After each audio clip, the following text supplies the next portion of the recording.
All right, so today we're going to be looking at ethics, and ethics is about 25% of the course allocation. About 25% is allocated to ethics. So we are going to be looking at ethics today, and ethics takes about 5 chapters. Okay, so I will try as much as possible to run the class through. I mean, if possible, I would love to finish all the 5 chapters today, if possible. So I will try as much as possible. And one reason is that the diet is almost over, and that lecture will lecture is expected to end by second week of by second week in the month of April. And as such, we need to start rounding up the class.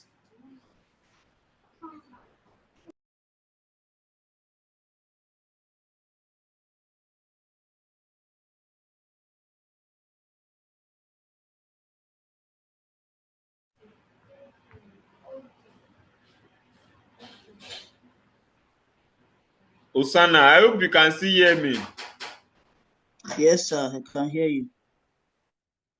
Oh, okay, okay. Because I'm getting a notification that you cannot hear me, so that's why I want to confirm. And why do we have just okay? I think the other person is back. Yes, so we can start the class now.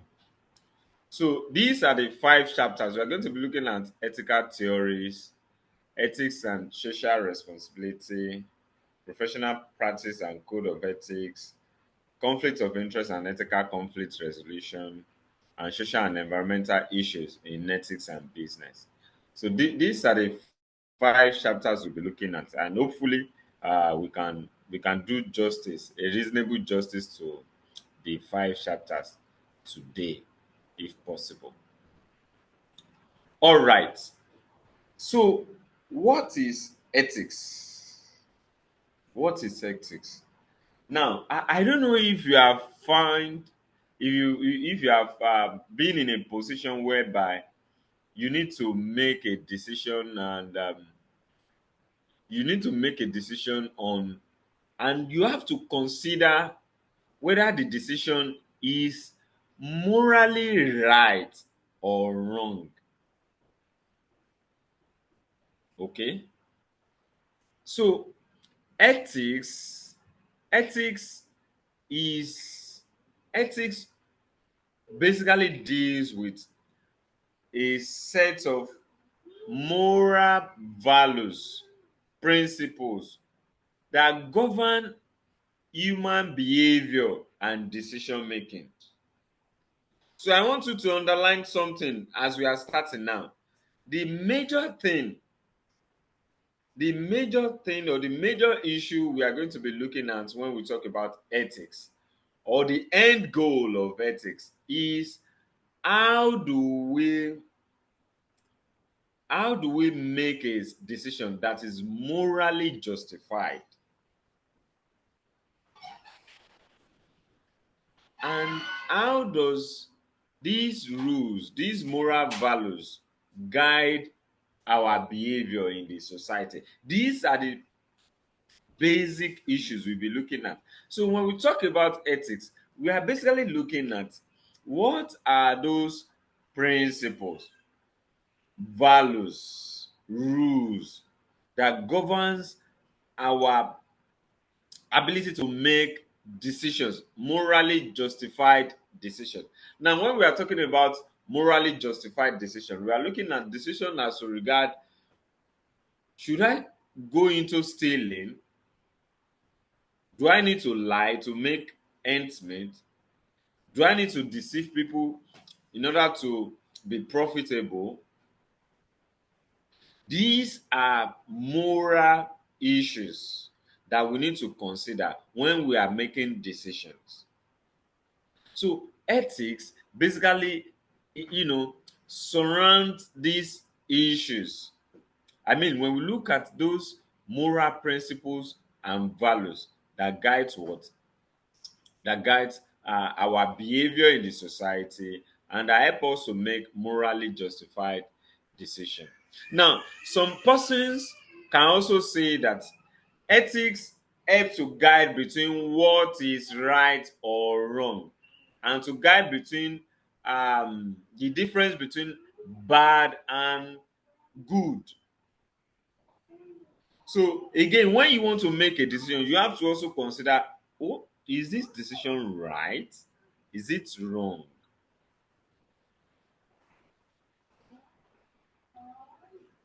So ethics help us in such a way to make the right decision. So there are three broad approaches to the study of ethics. We have the descriptive ethics, the normative ethics, and the meta ethics.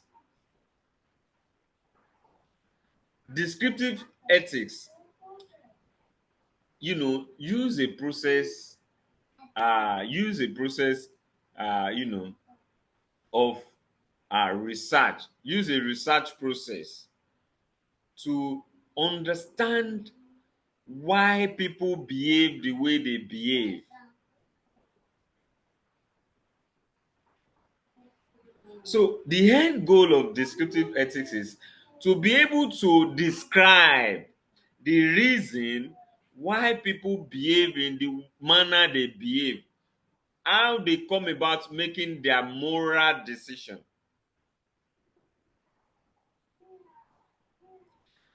Then we can consider the normative ethics. The main idea behind normative ethics is to decide or to prescribe or to tell people what is wrong and what is right. So it is always concerned with establishing and providing guidelines for determining what is morally right or wrong, good or bad.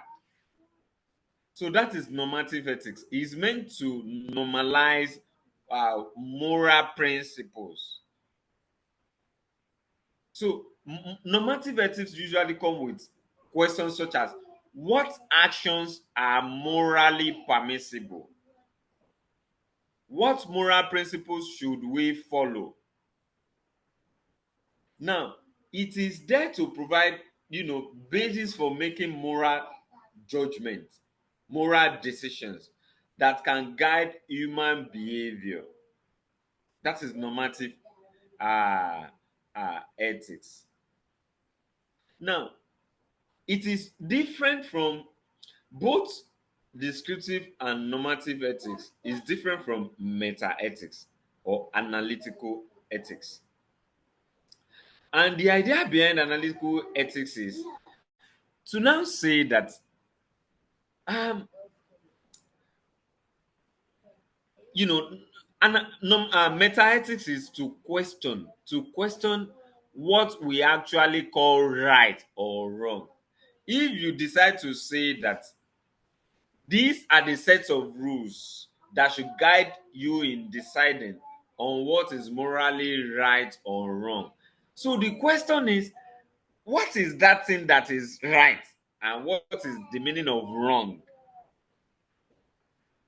What action can be considered right and what action can be considered wrong?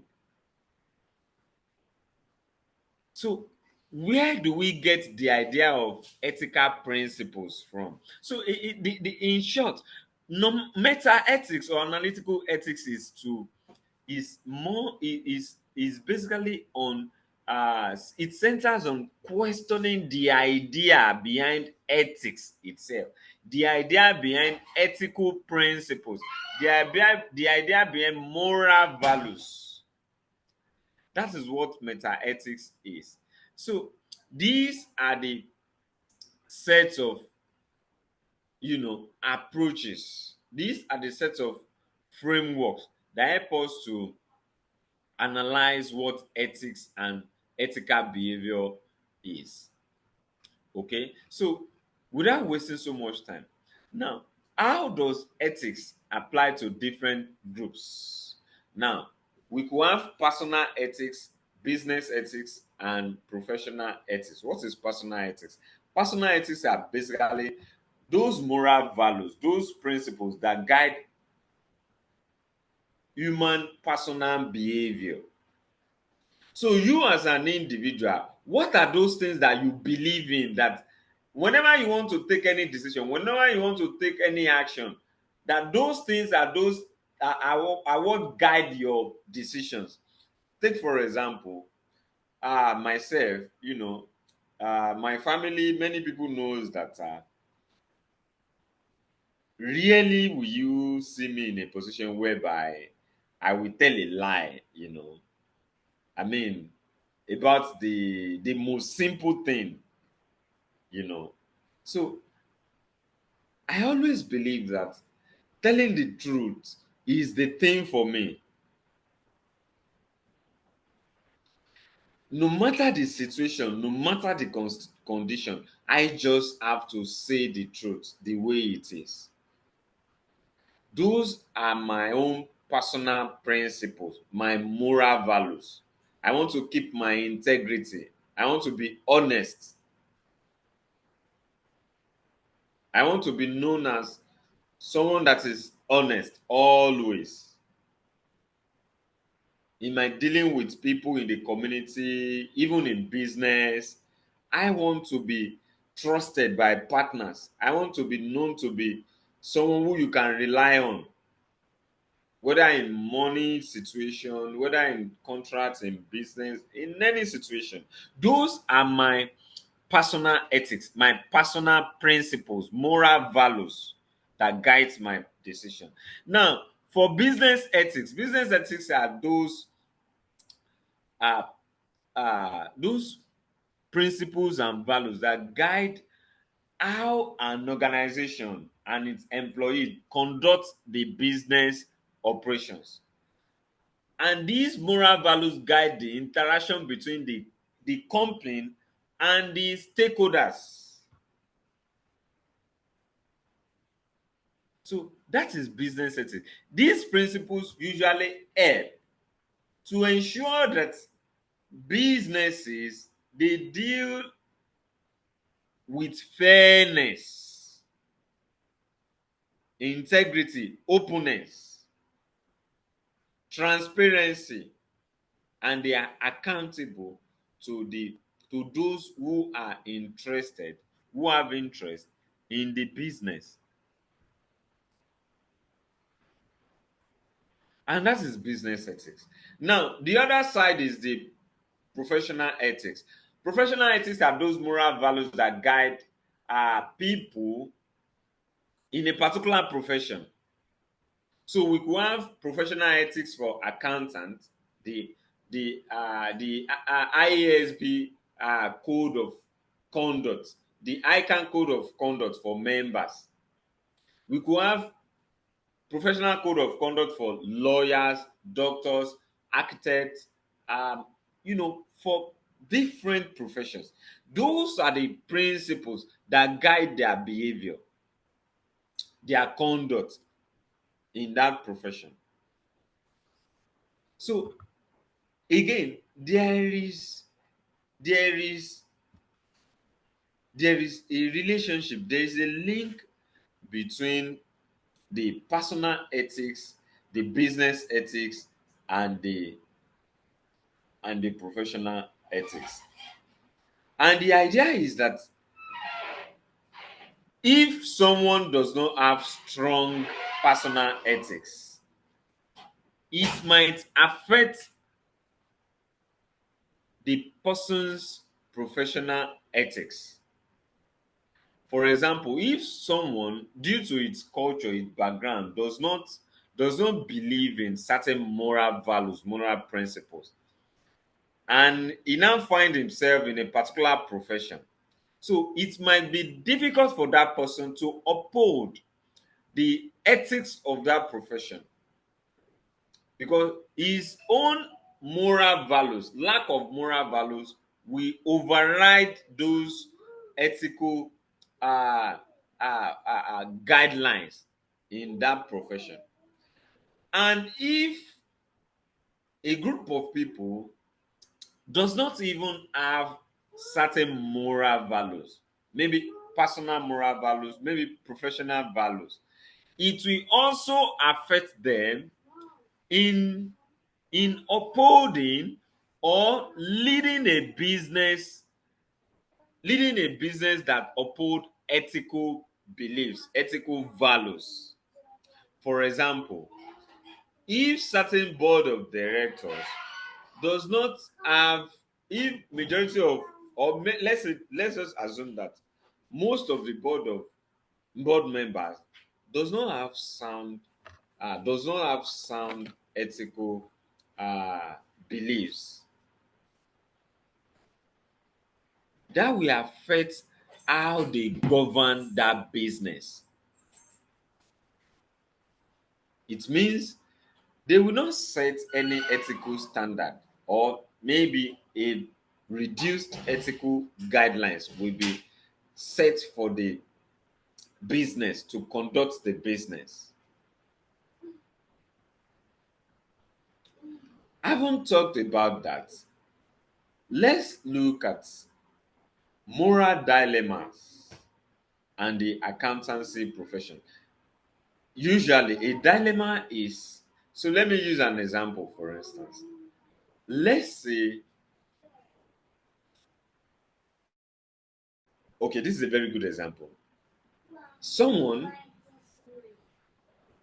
armed robber came into to rob a family, and they rape a young girl, maybe let's say an adult, and eventually that resulted into pregnancy, unwanted pregnancy. On one side, there are some groups of people that believe that it is morally wrong to have an abortion, and there are certain group of people that believe that if the pregnancy is not right, it can be aborted. So a moral dilemma is a situation whereby you have to make a decision between terminating the unwanted pregnancy and not breaching the moral value of terminating a pregnancy. On one side, you do not want to keep a pregnancy that will not eventually have a father, which in some instance, in some culture, is not morally right when you have a child that does not have a father. And on the other side, you do not want to abort the pregnancy because it is morally wrong to, more like you are killing someone. So moral dilemma is when you are in between these two critical situations. And at the end of the day, the issue there is that you have to make a decision.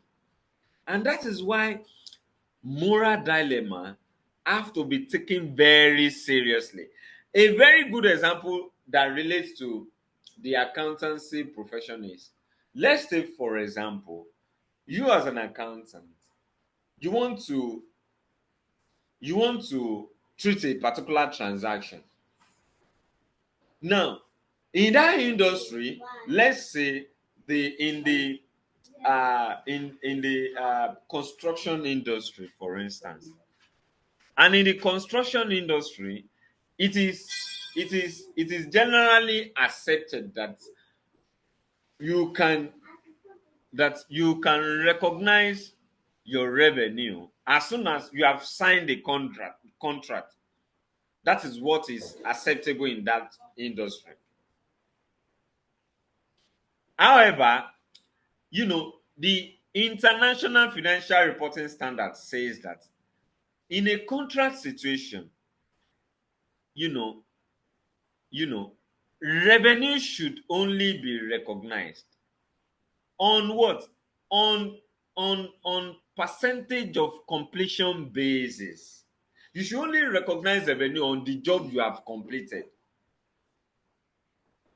So now you are now treating this transaction, and on one side the owner of the business is saying that, no, accountant, this is how this transaction is treated in this industry.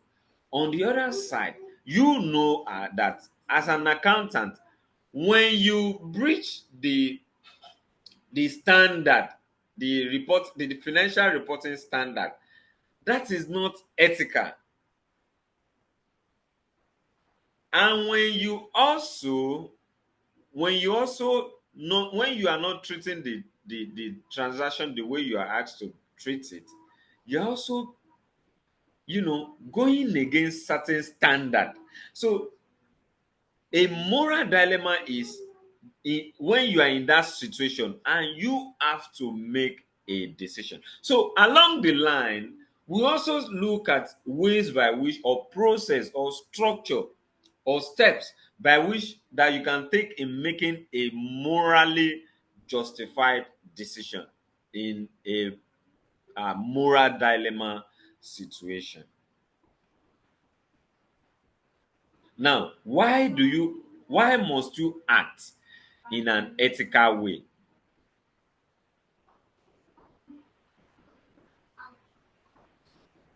So let me sound this as a warning to you. Accountants all over the world are known as people, a group of people who uphold ethical standards.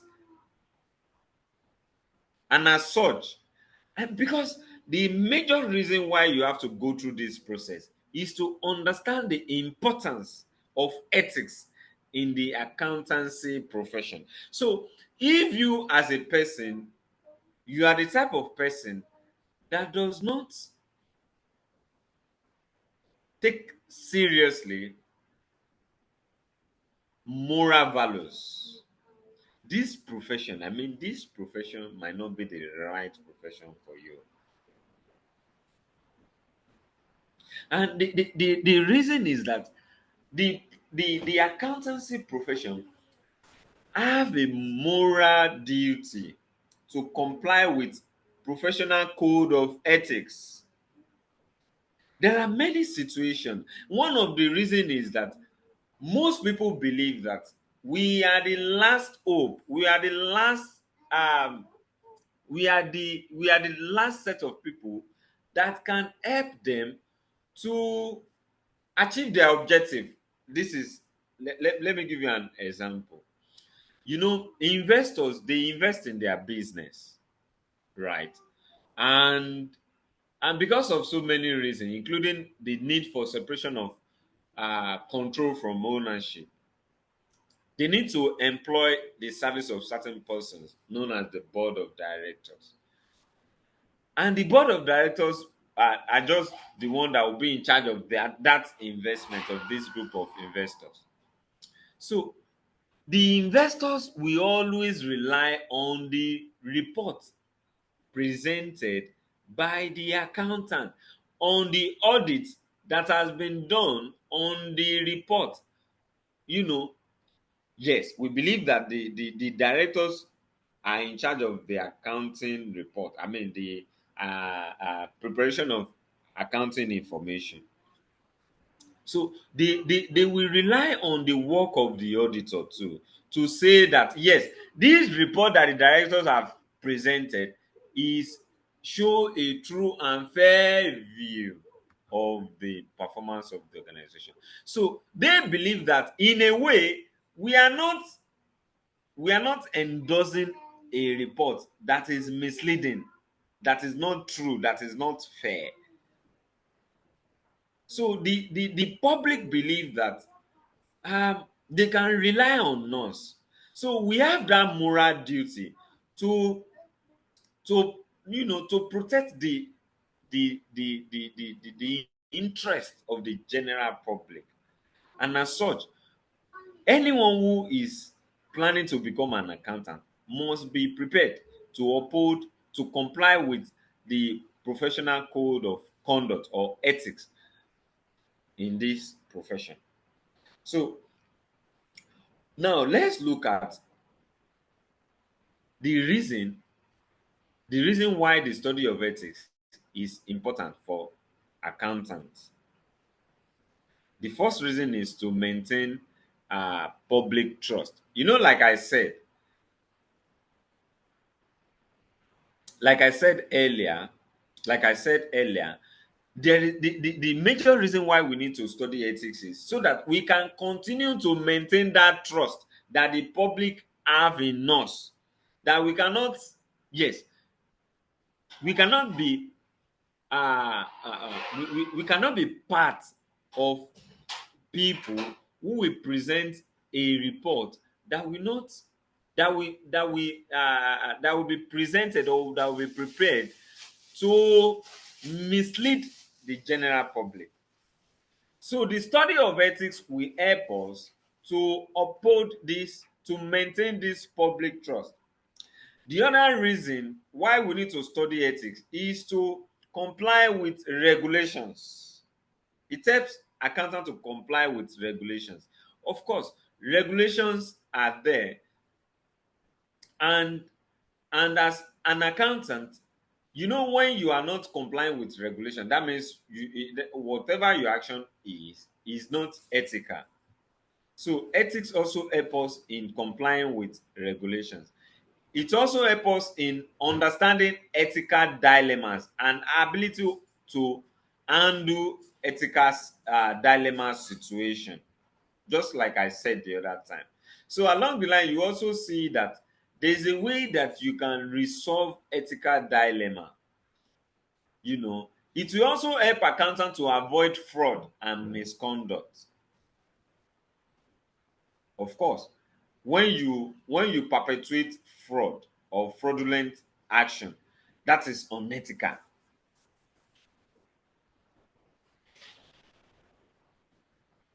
So and it's also help to maintain professional reputation. It helps to maintain professional reputation because people believe that if you are a member of a particular profession, you are bound to comply with the code of conduct of that particular profession.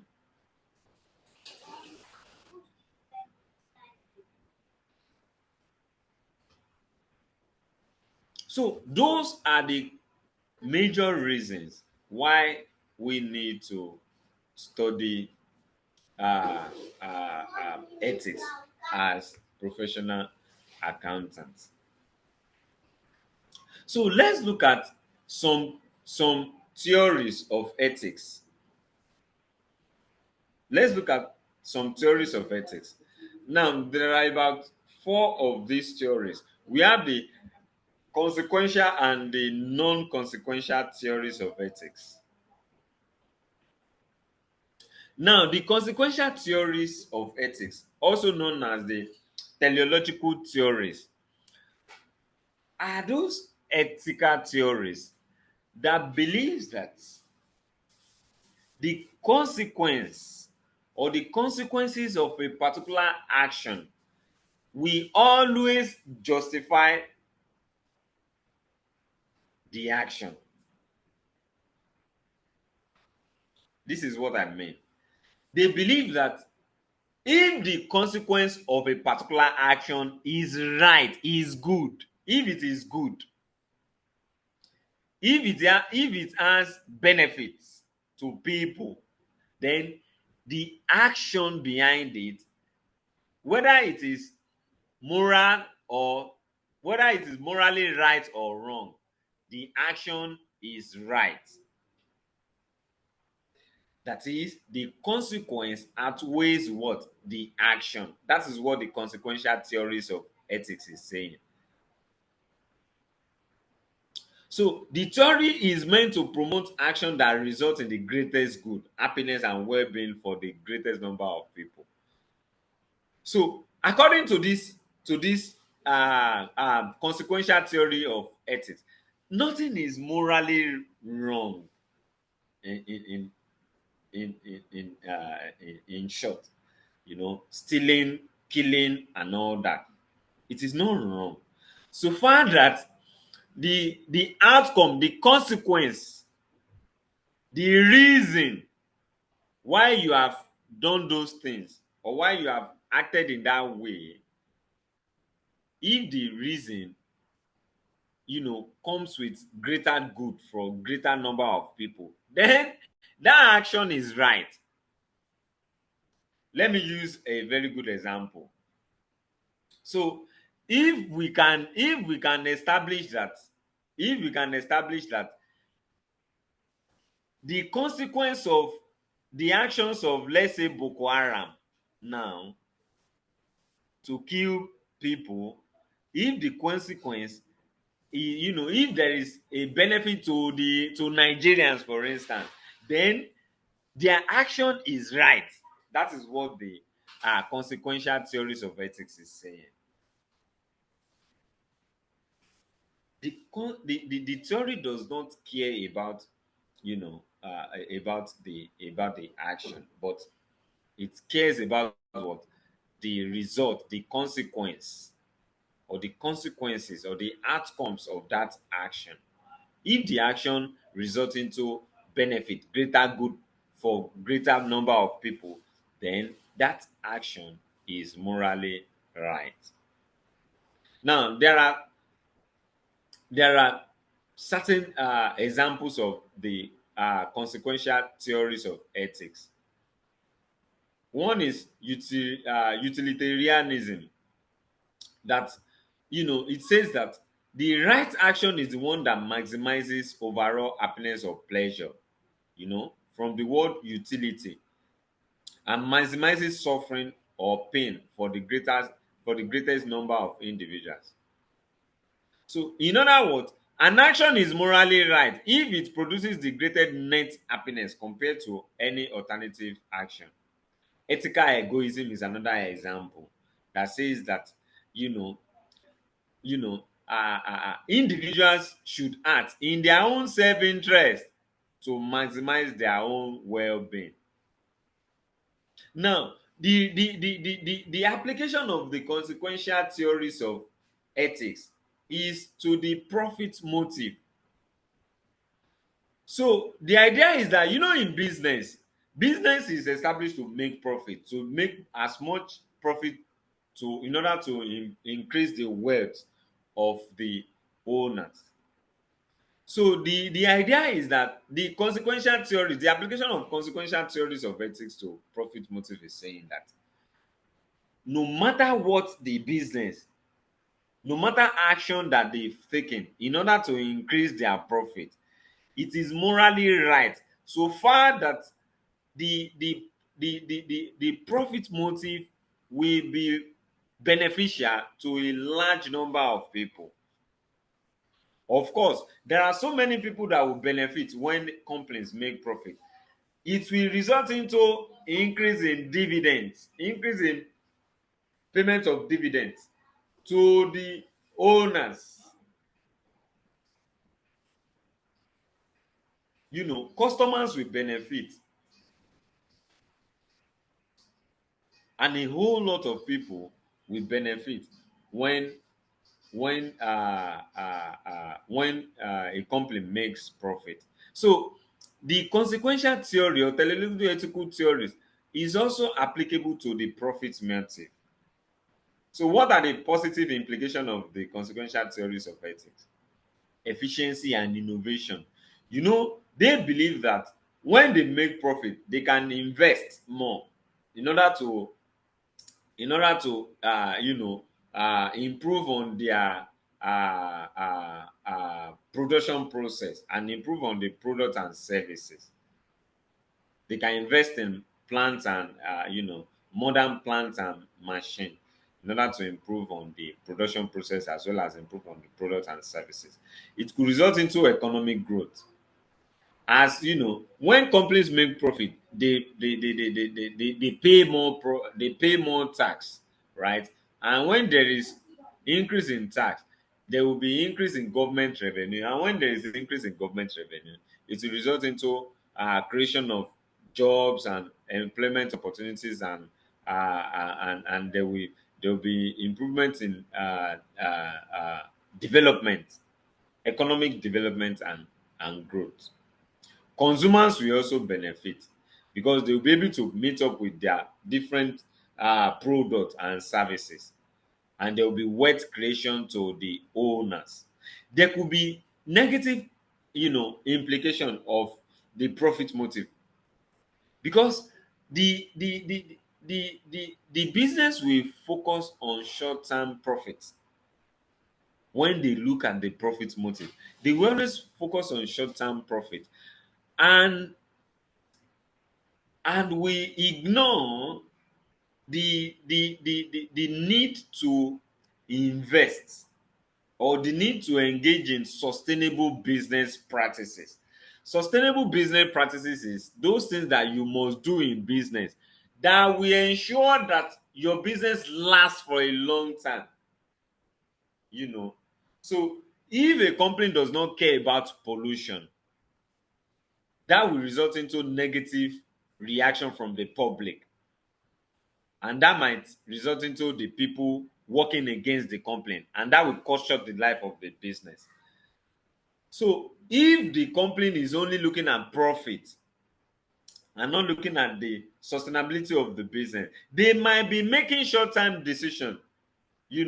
Short-term decision is they do not want to invest in those machine, those equipment that will help them to clean the environment in the long term, and they always want to focus on the short-term profit. They will also involve in unethical business practices. They might they might be cutting corners, they might be reducing the quality of their product, they might be exploiting workers in order to cut costs, they might be misleading the customers, you know, and there might be environmental impact as well, and neglect of stakeholders' interest. Environmental impact is what is the pollution that I explained the other time. Okay, so teleological ethics is usually used to justify the profit motive in business. Of course, because the argument is that when a business is profitable, many people will benefit from the profit it makes. There are criticism. So a few people have come out to criticize the teleological theories of ethics, and they have said that if we are looking at the consequences of a particular action to justify the action, how will you know when you are making the decision what the consequences will be? So it is difficult to determine the consequences of a particular action from start. And the theory is used to justify people in acting in self-interest. Those are the major criticism. Those people who consider their own interest, you know, they always fall back to the uh, consequential theories of ethics. The other one is the non-consequential theories, or the deontological theories of ethics. Now, the idea behind the non-consequential theories is saying that, hey, here we do not care about the consequences of your action. If the action is wrong, is morally wrong, then then no matter how good the consequences might be, it is morally wrong. The action is morally wrong. Let's take for example, let's take for example, because it is wrong, to abort a pregnancy,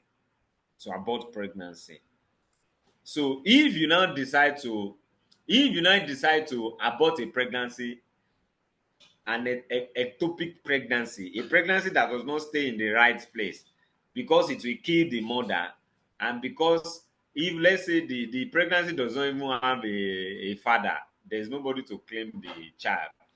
And because of those reasons, you have decided to abort a pregnancy. The non-consequential theories of ethics is saying that because it is wrong to abort a pregnancy, we don't care. Nobody cares about the reasons you have given. You have a duty.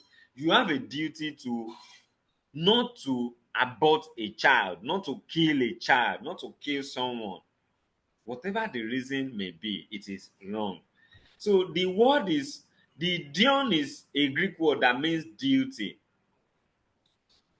So this is the duty-based approach to ethics that you must know. And the accountancy profession, or let me say that the code of conduct for the professional, for the accountancy profession, is based on the non-consequential theory of ethics, or the deontological theory of ethics.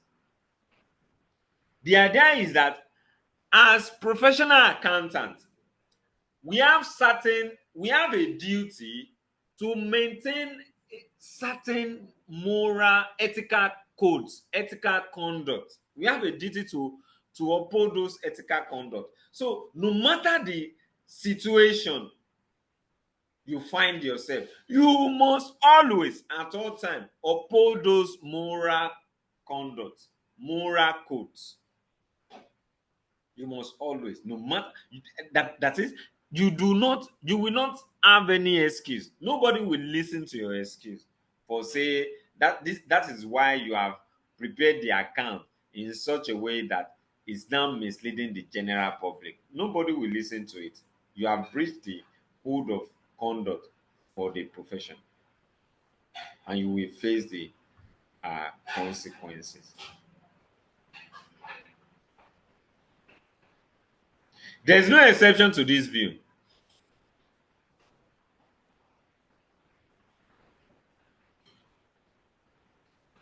The German philosopher Kant, that developed the theory, was saying that it is wrong to lie, even if the lie would save a friend from a murderer. It is wrong. You know, the consequences to save your friend from a murderer. That is why you decide to lie. But because it is wrong to lie, it is morally wrong to lie, to tell a lie. So no matter the reason for lying, that is, it is wrong for you to have done that. So you have to do the right thing because it is right, regardless of the consequences. You do not do the wrong thing because it will always be wrong.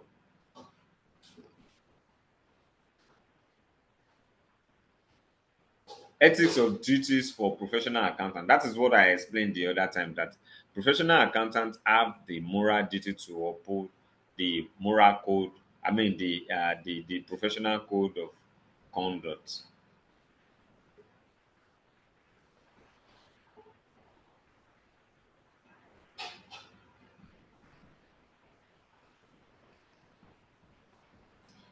So we also have ethical theories of relativism and absolutism.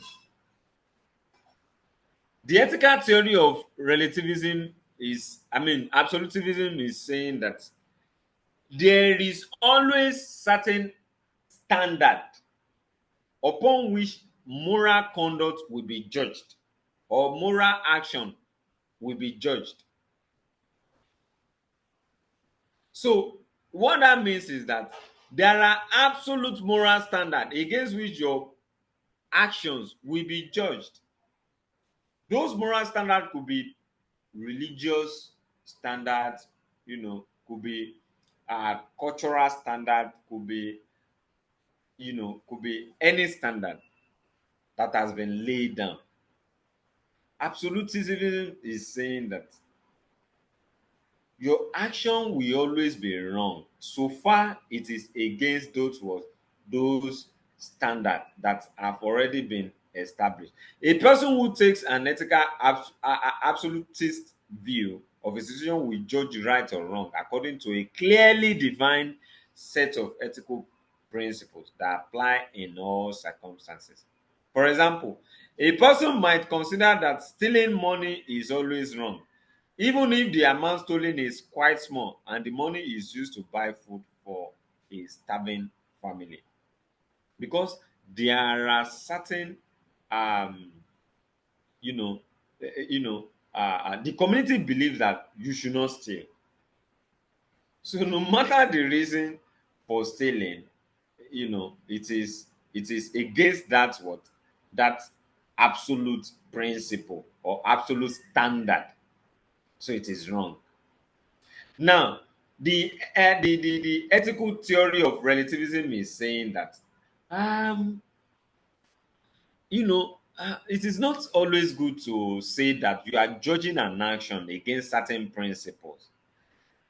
Actions should the For you to determine whether an action is right or wrong, it should be relative to the particular situation, because there is no absolute truth, right?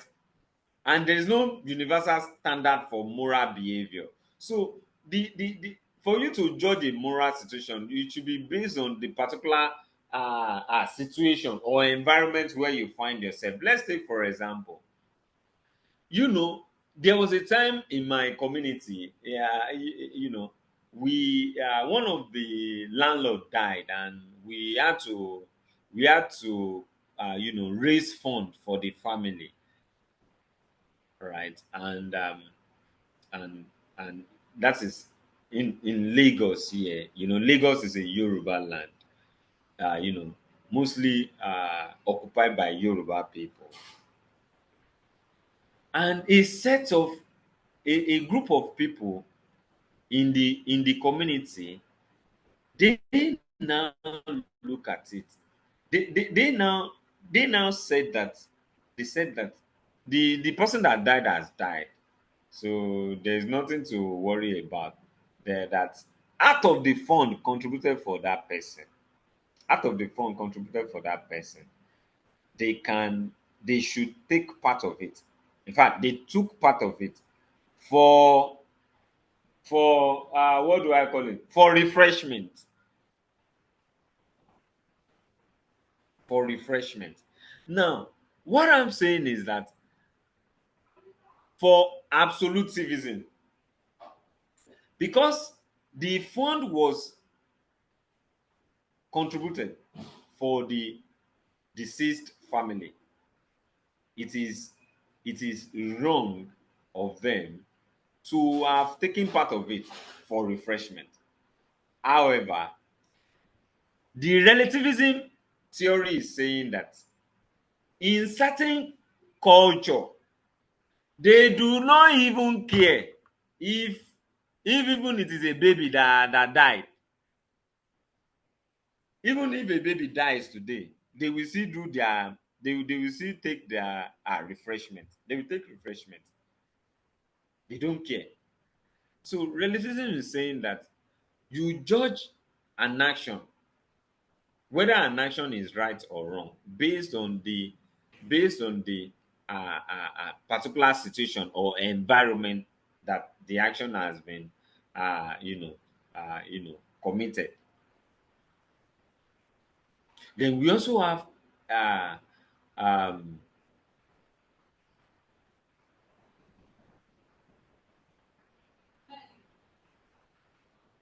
we also have ethical subjectivism. Now this one is saying that, um, you know judging an action, whether it is morally right or wrong, depends on what someone think about it, what people think about it. So if people think that what you have done, even though it is wrong, if they think that even though what you have done is morally wrong, but if most people think that it is right, then that action is right. That is ethical subjectivism. Now let's quickly look at Kovac stages of moral development. So Kovac is a researcher that conducted a research in the 1950s and 60s in order to understand the reason why people behave, why people take actions, why they take certain actions. So he took that research in order to understand it. So there are three basic stages of of understanding people's the reason behind people's action, why people take certain action. The first one is the pre-conventional morality. That is the first level. The second level is the conventional morality, and the third level is the post-conventional morality.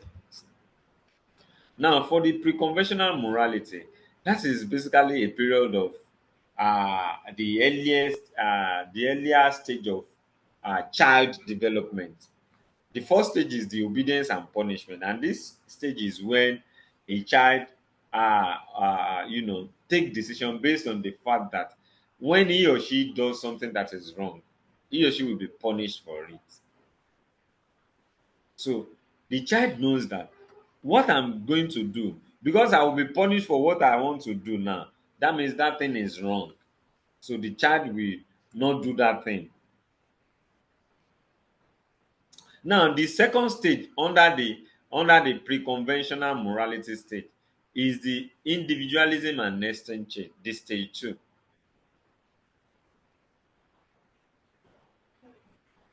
So at this stage, the child will look at will make decision based on what he or she will get from it. So the child will make good decision if he knows that he will be praised for doing that thing that is good. So let's take for example now, if you have warned your child that don't wee on the floor in the toilet, right? And whenever he or she does that thing, the child will be corrected. And if the child knows that anytime she does not do that thing again, you will now praise her. Maybe every morning you decide that you don't notice that the child did not do that thing. Now you call the child and say that is very good of you. You don't do that thing again. You know. So that is the individualism and exchange stage, the stage two. The child will take action, will take morally justified action or decision based on based on his or her own personal interest and what he or she will get from taking that best action. Then the conventional stage is the conventional stage, the level two, the conventional morality. We have the stage three and the stage four. The stage three is the good interpersonal relationship. And this is where the child now grows to the extent that he or she wants to uphold the moral values of that family or community that he or she belongs to.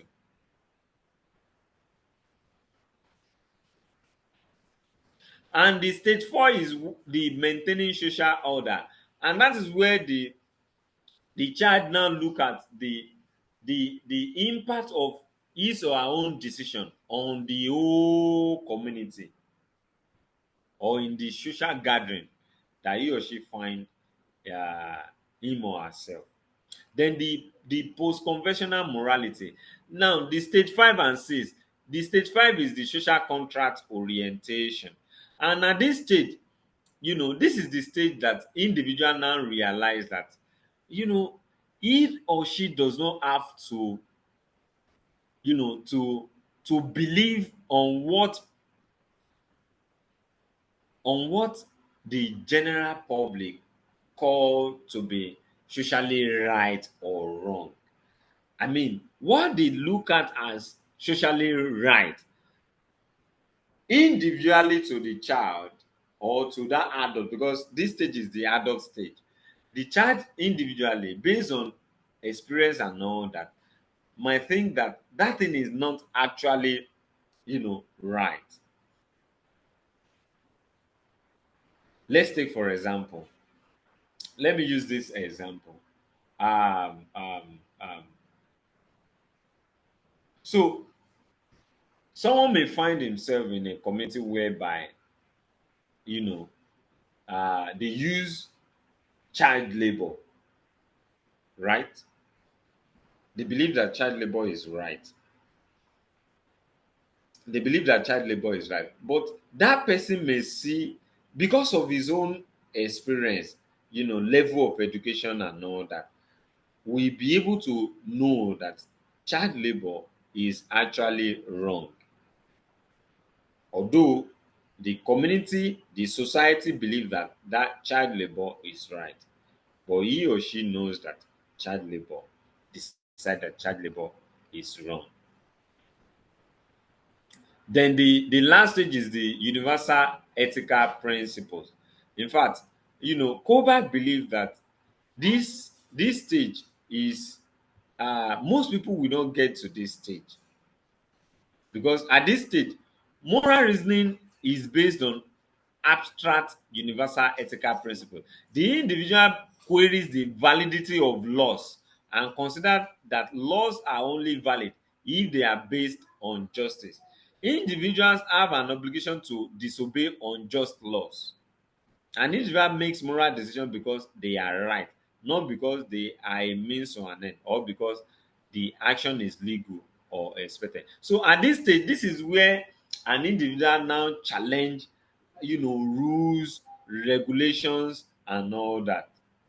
Now, there are certain criticism of Kovacs idea. Some people believe that the stage 5 and 6 is where individual put principles, is their own principles above society,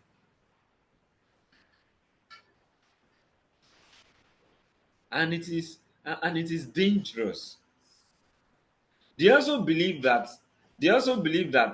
the Cobalt view have a cultural bias, because they believe that it is based on Western philosophy, because because in the in our society, in most of our cultural groups in African settings, we always uphold moral standards. Okay, okay. So now let's look at ethical decision making models.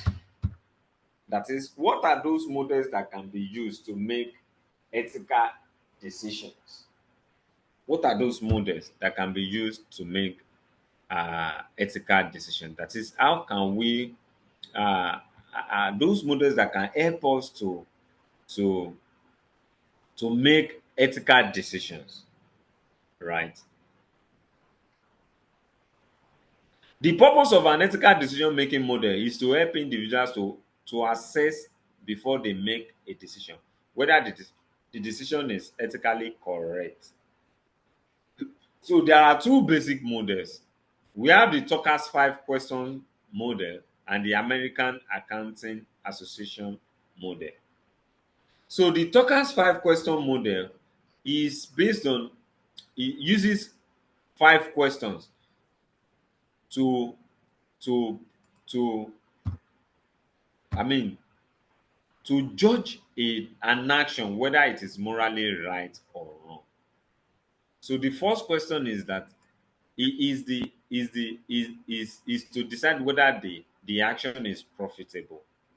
Is the action profitable? If it is profitable, it is right. And if the action legal? If the action is legal, if the action will not break any law or regulation or rule, then it is also right. Is the action fair? Will it be fair to people, to community, to organizations? If it is fair, yes, it is morally right. And is it right? Is the action right? So if it is right, it is also moral. Is it the right thing to do? If it is right, then it is moral. Is the action sustainable or environmentally sound? Will the action not result into uh, environmental issues to those who live in that environment? If it will not, then it is morally right. So these are the five questions that can be used to make ethical decision. That is Tucker's five questions model. Then the American the American Accounting Association model also follow certain questions. So that one have about 7 questions. What are the facts? So before you make a moral decision, you need to ask yourself, what are the facts in that situation? You have to establish the fact. Then what are the ethical issues? What are the ethical issues? What are those things that you could do wrong? Right? You have to establish them. Then what are the moral principles, values, or norms that are relevant to the decision? What are those moral values that are relevant to that decision? Then you need to ask yourself, what are the alternative courses of action for the decision maker? Are there alternative courses of action? Are there alternative action you could take? Right? You should ask yourself then, which course of action or courses of action seems best because it is consistent with the moral principle values identified in step 3. So you need to identify those actions that are that are morally justified based on the moral principles that you have identified earlier. Then what are the consequences of each possible course of action? You need to identify the consequences of each possible course of action. Then what is the decision? At the end of the day, decision makers should make an ethical choice. So if you are able to ask yourself these 7 questions, it should help you to make to reach an ethical ethical decision. So these are the two models for making ethical decision: the Tucker's 5 question model and the American Accounting Association model.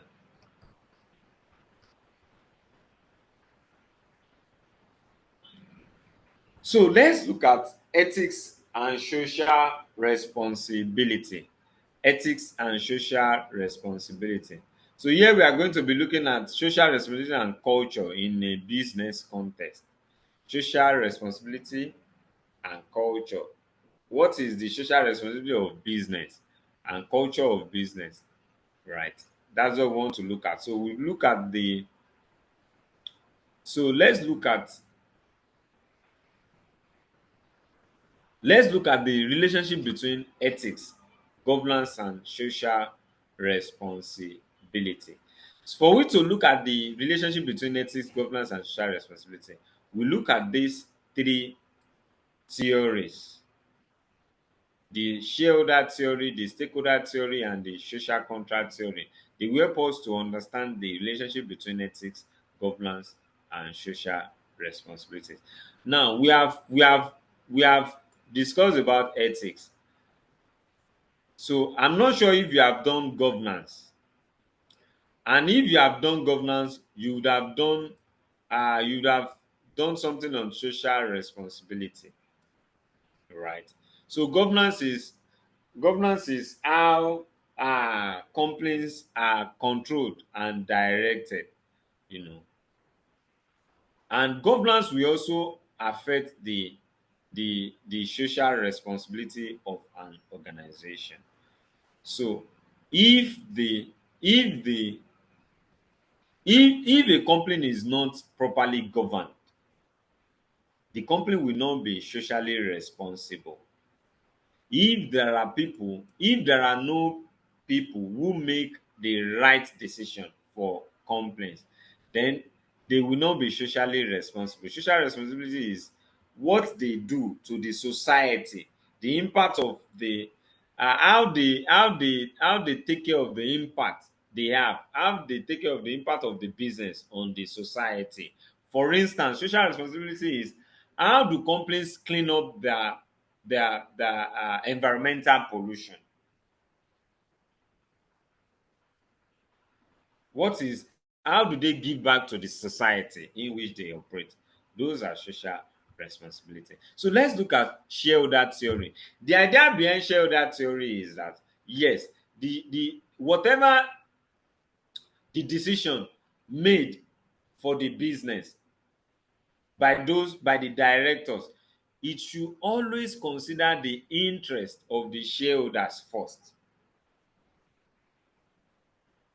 The decision of the company by the directors should always consider the interest of the what? Of the shareholders first. So governance in shareholder theory is centered around maximizing shareholder wealth through efficient operation, profitability, and financial returns. So social responsibility on the other hand, as regards to social theory, shareholder theory rather, is saying that fine, the first interest, the first thing those in charge of governance must do is to consider the interest of of the the owners. However, they may also look at the those they may also engage in social responsibility initiative if it will lead to what? Profitability, and it will increase the shareholder values.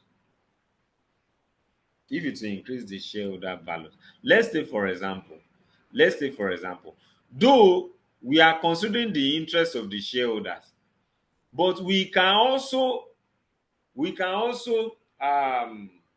sponsor initiatives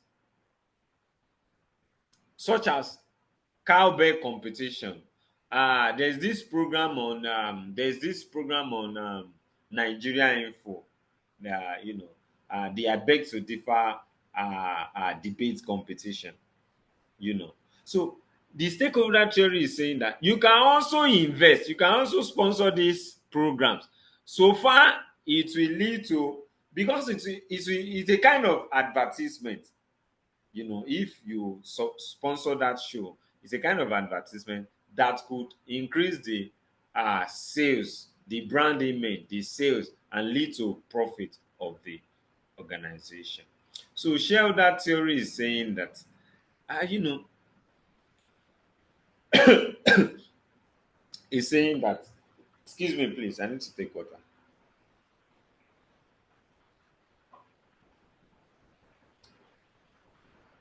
even though even though you will consider the interest of the owners, then you can also consider, you can also make initiatives, take initiatives or invest in certain things that will certain social initiatives, in as much as it will also lead to it will also yield to the interest of the owners of the business. The link between ethics, governance, and social responsibility in shareholder theory is influenced by the to ethical duty to prioritize the shareholders' financial interest while operating within legal and ethical boundaries. And teleological approach to ethics can be used to justify the profit motive in business, so that the objective of maximizing shareholders' wealth is perfectly legitimate. Then we can also look at the stakeholder theory. The stakeholder theory is saying that apart from looking at the shareholder, in addition to looking at the shareholder interest, you must also consider the interest of other stakeholders, including the employees, customers, suppliers, community, and the environment in which the business operates. So you should not only consider the interest of the shareholder, you must also consider the interest of the larger group of stakeholders.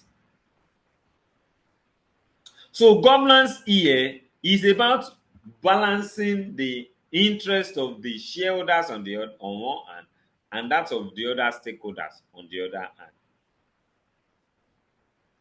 So social responsibility here is a moral obligation that extends to various stakeholders.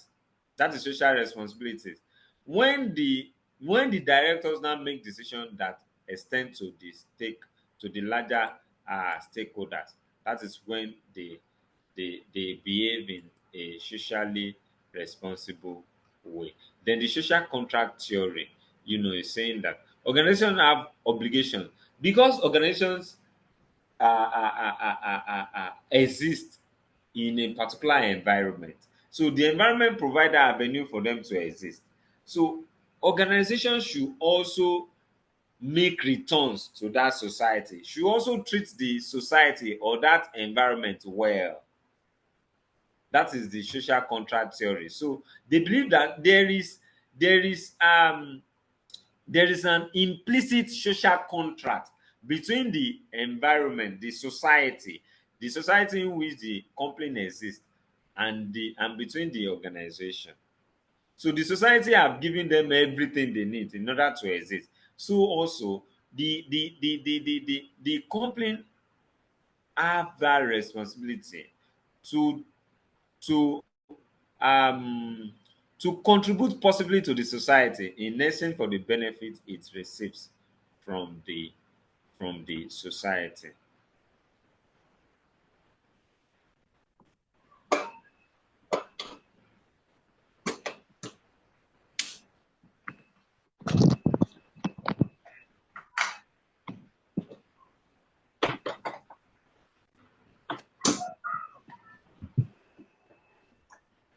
So let's look at ethical stance.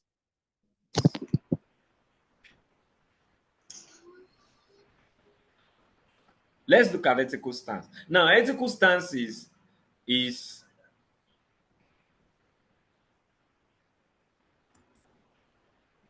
the position or is the belief of company as regards moral values and ethical issues.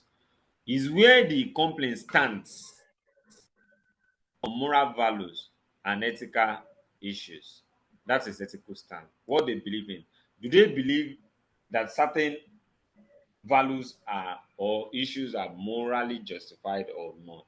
So what they believe in is what uh uh you know what ethical stances. So Johnson and Scholes have four they believe that there are four possible ethical stances for a business entity. They believe that there are four possible ethical stances for a business entity. They believe that the first stance is to maximize short-term shareholder interest. This stance involve prioritizing the immediate financial gains and return for shareholder without necessarily considering the long-term consequences or impact on other stakeholders. That is the maximizing short-term shareholder interest. Please give me 1 minute, please.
All right, I'm back. Sorry, I had to take a break to clear my throat.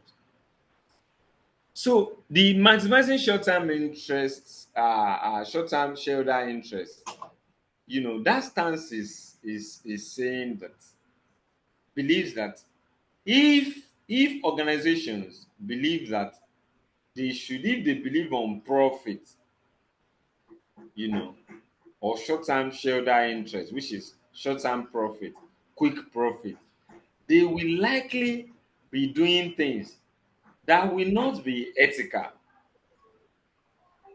They might have to cut costs in order to increase profit. They might have to lay off uh, staff in order to cut profit. They might have to reduce the quality of their products or services in order to increase profit. Now, the other stance might be that they might a company might decide to maximize long-term shareholders' interest, and this is where I mean, this is where they consider long-term impact of on the company. So when they are making decision here, they are looking at how the decision will help the company to remain in the foreseeable future. And in that instance, yes, they might be making certain decisions that will help them, that will be ethical, because there will not be need to lay off their staff. There will not be need to make quick profits. I mean, reduce the quality of their products in order to make quick profit. And the multiple stakeholder obligations is another stance whereby a company grows to the extent that it does not only consider the interest of the owners, of the shareholder, but we consider the interest of the whole stakeholders, including the employees, the creditors, the customers, the general public, and all that. And by taking this stance, it will be very difficult for companies to be making unethical decisions, decisions that will hurt the larger stakeholders. And the last one is being a shaper of society. Being a shaper of society means that when companies take a stand to do things, to make products and services, to invest in certain programs that will help put the society in which it operates on the right path. Let me give you an example. Being a shaper of society could mean that a very good example is okay. A very good example is, let's look at the reasoning behind this common TV reality show.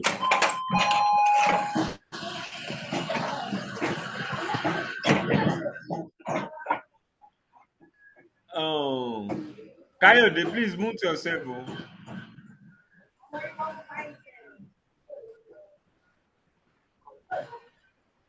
Kindly mute yourself. You are distracting the class.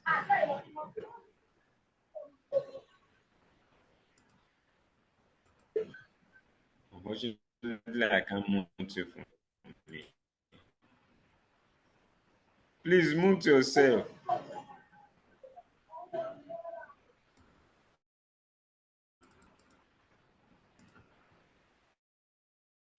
So I was saying that being a shaper of society, the reason behind the please let me send message to Kayode.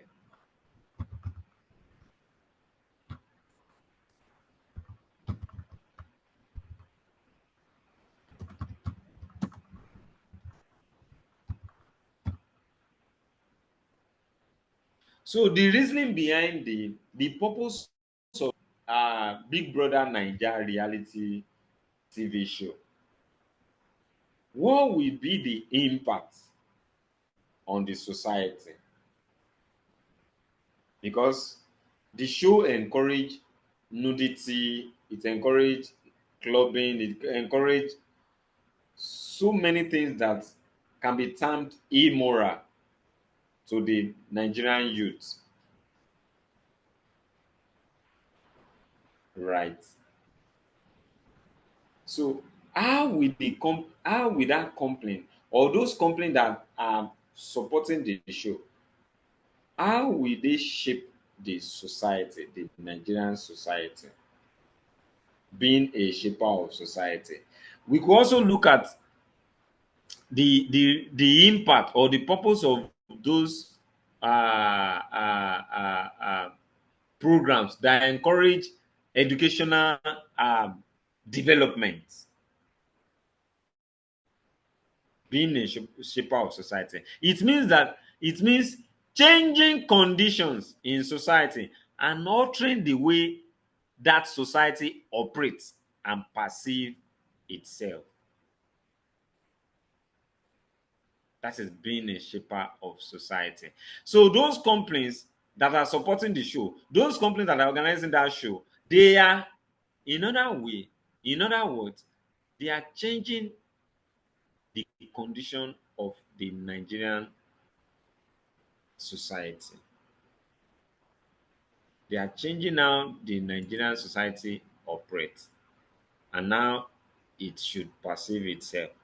And that is where, when you open your social media, now what you see is that you see our our our ladies, you see women, even the old ones, the young ones, they will just open their body and be dancing and be doing things because certain organizations are encouraging these things, and that is what is shaping how our society operates now.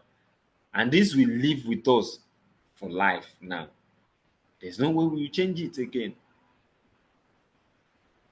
Okay, so these are different ethical stances that organizations could, you know, could choose to operate with. Now uh,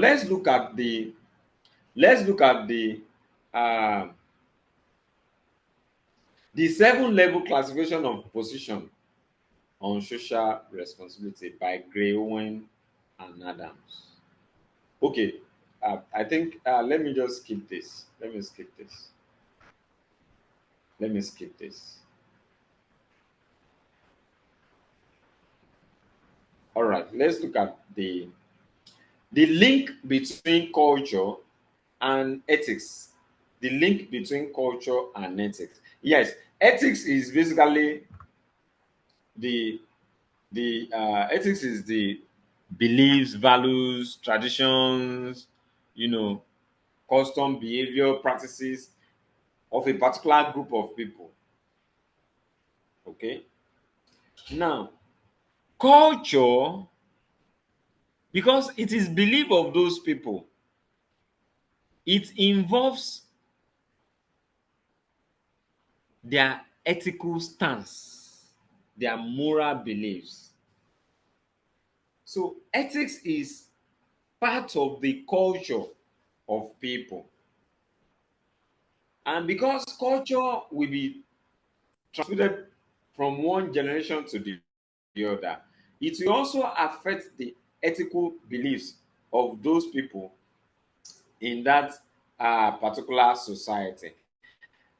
Ethics guide human behavior by providing framework for evaluating action and their consequences based on the principles such as honesty, fairness, respect, and integrity.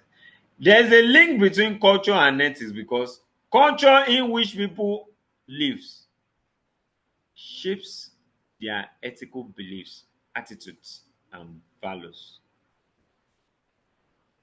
Culture and ethics share a profound link, with culture deeply influencing how ethical values are formed, understood, and applied within a society.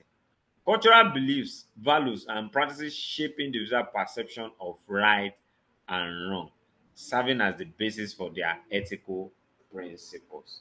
So in certain culture, just like I said the other time, they believe that no matter the situation, they can always take refreshment.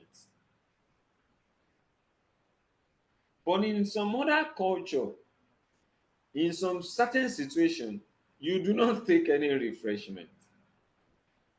So when you take refreshment in that culture that do not like to take refreshment in certain situations, that means what you are doing is not ethical. So culture will shape. That's the difference. I mean, that's the link between culture and ethics. It's culture helps to shape the ethical belief of people. So let's also look at the the um um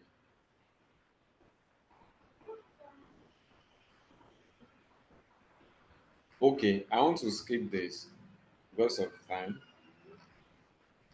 I want to skip this. Yes, I want to go to yes, let's go to professional practice and codes of ethics. Professional practice and codes of ethics. So what is a profession? A profession refers to a specialized occupation that requires advanced knowledge, skill, education, and training in a particular field. Excuse me, please. Oh, yeah, come and take. Go and talk to grandma. Hello, grandma. I'm fine. It's fine. It's, it was fine. It's fine. It's fine. Sorry, please. A profession is occupation that requires advanced level of knowledge, such as accounting profession, or accountancy profession. For you to become a professional accountant now, you have to go through the ICANN training, ICANN exams.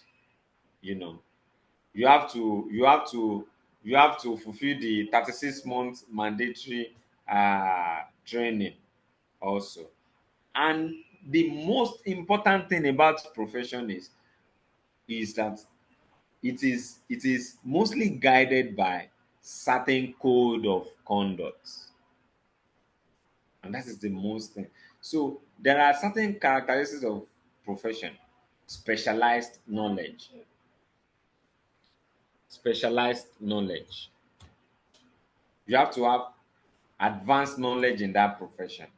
You have to go through education and training, such as ICANN training. You have to have ethical standards. You have to have ethical standard and service orientation. You know, you must be committed to serving others, to providing services. Then autonomy and responsibility, regulation and oversight. These are the characteristics of profession. Now that is not where we are going. That is not where we are going. Where we are going is, yes, how can a professional act professionally? How can a professional act professionally? Acting professionally means that when you comply with rules, regulations, standards, codes, and all that guide that profession, that is when you act professionally. Which means that acting professionally also include when you, as a professional accountant, comply with ethical code of conduct in that profession.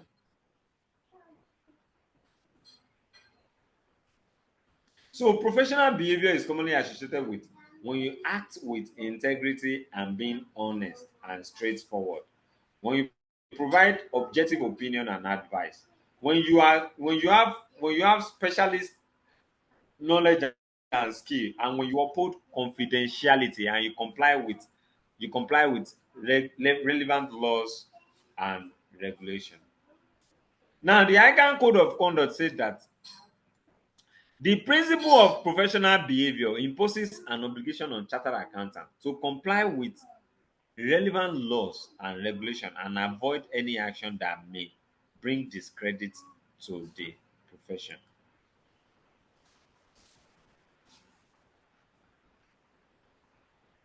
So you can look at this example later, right, on how to act in a professional way. And acting in public interest is another thing you must know. So acting in public interest is saying that you must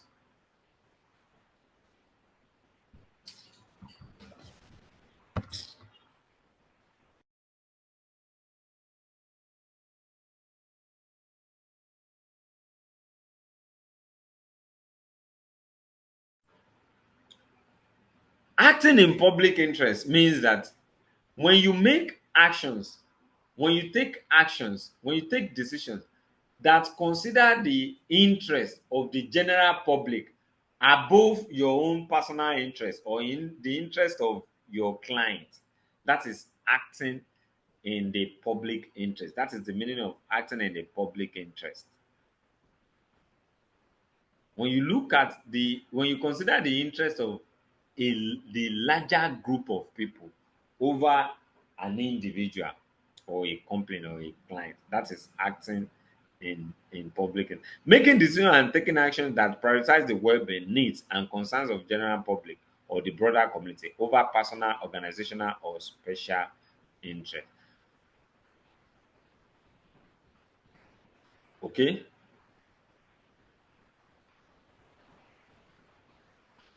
Okay, you can look at this later. You can look at this later. You can look at this later. All right.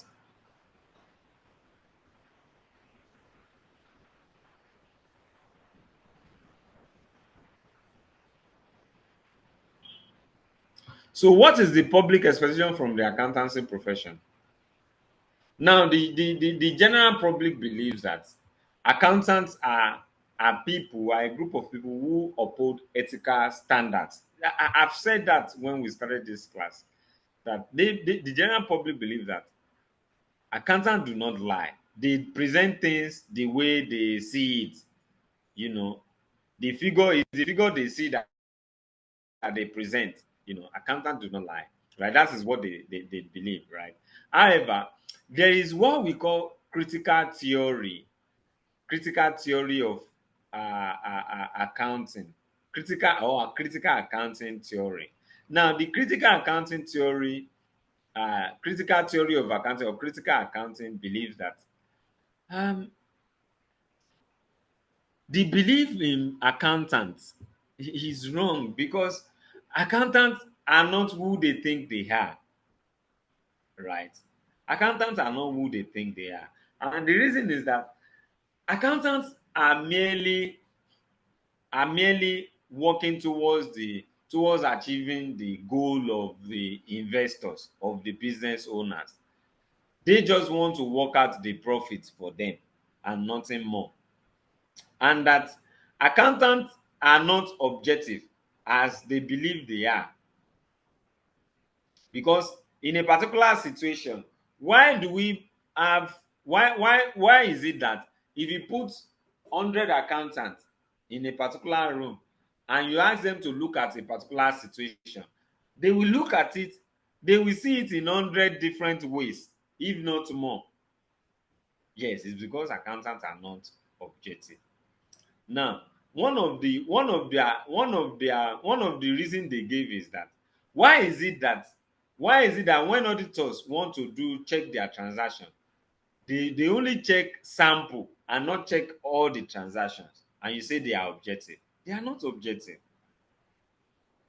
Accountants only look at significant error, those errors that will have significant impact on the financial statement, and they will ignore those ones that are not that are not significant, right?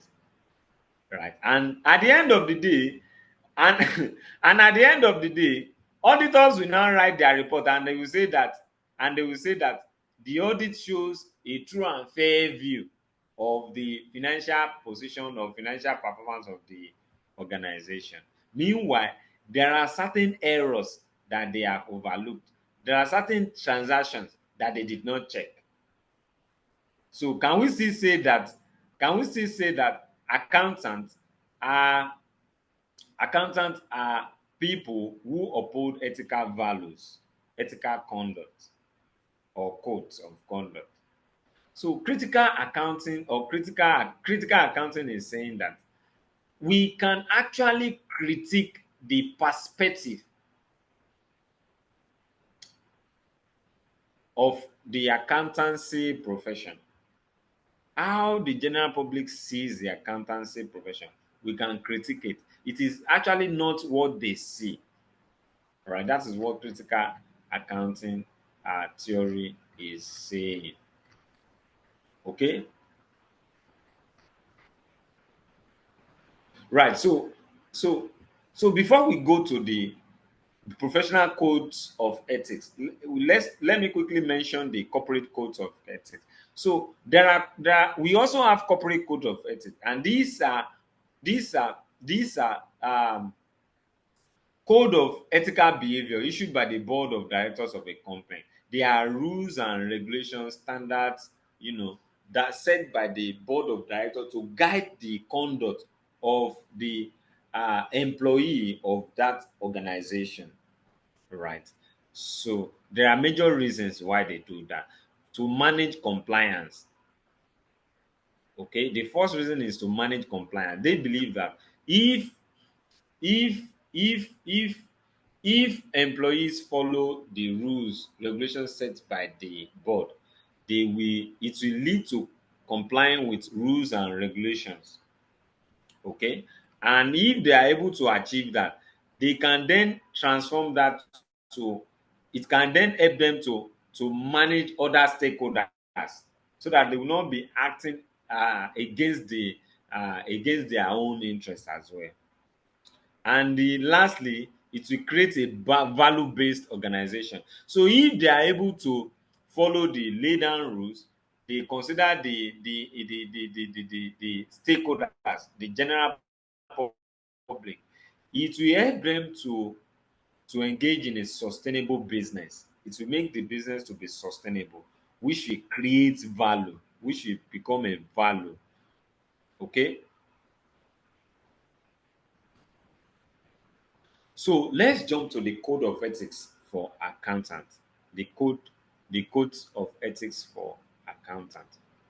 Now, the accountancy profession have a global body known as the International Federation of Accountants, IFAC, right? And every professional body in most of the countries of the world, most of the professional bodies in most of the countries of the world are member, right? Are member of the IFAC. Now, IFAC have IFAC have a sub body known as the known as the uh, uh, known as the International Ethics Standard Board for Accountants, the ISBA. Now, the ISBA is the sub-body of the IFAC that helps to develop the code of conduct for the professional for the accountancy profession all over the world. That uh, uh, every accountancy organization should follow. Right now, you must know that ICANN is a member of IFAC, which means ICANN must also adopt the IFAC code of conduct for accountants.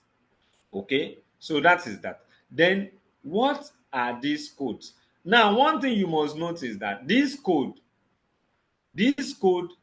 must be followed by all ICANN members as well as student member. Every ICANN member must abide by the ICANN code of ethics as well as the student member. That is why when any student breach code of conduct, the student will be sanctioned. Not only ICANN members, students will also be sanctioned If you cheat in the exam and you are caught, you can be delisted as a student member, right? Okay, that should be established.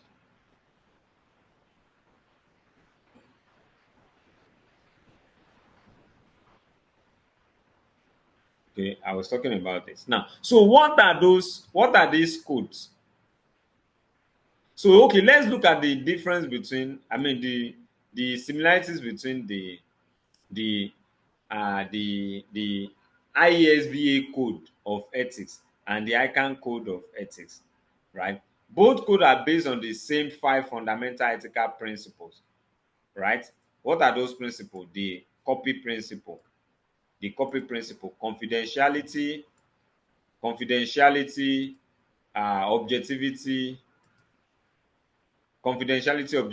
professional competence and due care, professional behavior, and integrity. Both codes are based on these principles, ethical principles. Both codes advocate a system of identifying threats to the fundamental ethical principles and responding to those threats with safeguards. So what that means is that both the uh, ISBA code and the ICANN code, they have a process by which people should be able to identify those threats, those things that can make you to go against those fundamental codes of ethics, and how you should respond to it. And they have provided certain safeguards that will help you to limit the, I mean, to eliminate the threats, right? Both codes include guidance for, yes, accountant in public practice and accountant in business. Accountant in public practice are those that are those that are into audit and in practice firm, right? And the professional accountant in business are those that work for businesses, right? So let's look at those. What are the fundamental principles as contained in ICANN code of ethics? The copy code, right? Let's look at the copy code. The first one is confidentiality. What is confidentiality? Confidentiality is saying that as a professional accountant, you must you must not disclose the information uh, given to you by your client during the process of your interaction or business dealing to any third party. You must not disclose the information to any third party. You must not disclose the information. Although there are exemption to that. Now, if the information, if court requires the information, you can disclose. If the authority, if any government authority requires that information, you must disclose. If the information, if the company has evaded tax, you can disclose. Those are the objections. Then the objectivity code, the objectivity code is saying that accountant must always say the things as they are. You must always be objective. You must be factual. You must not allow your personal bias because of your religion to to to influence your judgment. Conflict of interest must not influence your judgment. What others think of you or of that position should not influence your own judgment. You must always base your judgment based on the fact before you. That is objectivity. Say things as they are, right? Then the professional competence and due care. This says that you must be skillful as an accountant. You must be skillful, you must be competent, you must be knowledgeable. How can you achieve this? You must have gone through certain training, such as the ICANN training, ICANN professional exam. You must you must be aware of the financial reporting standard, auditing standard. You must you must be aware of relevant legislation. That is professional competence and due care. Then professional behavior is the other one, which says that you must always observe relevant laws and regulations. You must always observe relevant laws and regulations, tax laws, you know, financial reporting laws, standards, and all that. You must always apply or observe them and recognize them, and avoid actions that would discredit the accountancy profession. Anything that would discredit the accountancy profession, lying, dishonesty, fraud, stealing, you must avoid those. That is professional behavior. The other one is integrity, which implies that you must be truthful in your dealings. You must be honest at all times in your dealings, whether in business or in personal relationship. In anything you do, you must be straightforward. You must be honest and be truthful in what you are doing. So these are the five fundamental codes of ethics as issued by ICANN, as issued by the ISBA, right? These are the five fundamental code of ethics, and this code is applicable to both uh, ICANN members and the student members.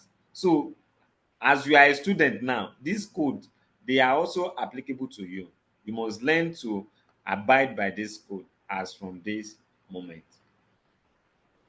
Now, a new development that that is overriding the confidentiality code is the NOCLA, non-compliance with laws and regulation. So I can subscribe to this NOCLA in 2017, and the NOCLA is saying that, mm, though the fundamental code of confidentiality is saying that we should not disclose information, but the code is now permitting professional accountants to disclose that information whenever the organization is not complying with laws and regulations that will affect the business. When a professional accountant becomes aware of an act of NOCLA, he or she must report it to the appropriate authorities and is not constrained in such cases by the principles of confidentiality. Acts of NOCLA can include what? Bribery, fraud, or false accounting. All right, that is NOCLA, because you can be asked in your exam. Okay, so now we can now go to conflict of interest and ethical conflict resolution. Conflict of interest and ethical conflict resolution. Conflict of interest and ethical conflict resolution. So this one is basically related to the accountancy profession. Um, and here we are going to be looking at what is conflict of interest. What are those threats that can shake you to go against the code of ethics? And how can you safeguard yourself? What are those things that can help you out? And how you can make decision. So I've explained what ethical conflicts are. When you are faced with a dilemma or disagreement arising from conflicting ethical principles or values, when there are two ethical uh, uh, uh, you know uh, principles that are going against each other, just like the example I made the other time about recognizing revenue in the construction industry, okay, or in contract, right? That is ethical conflict. Okay, so how can you resolve ethical conflict? How can you resolve ethical conflict? Because at the end of the day, you must make decision. You must make a decision. Ethical conflict will put you in a position to make a decision, and decision must be ethical and must be right. Okay, okay. These are scenarios, they are examples.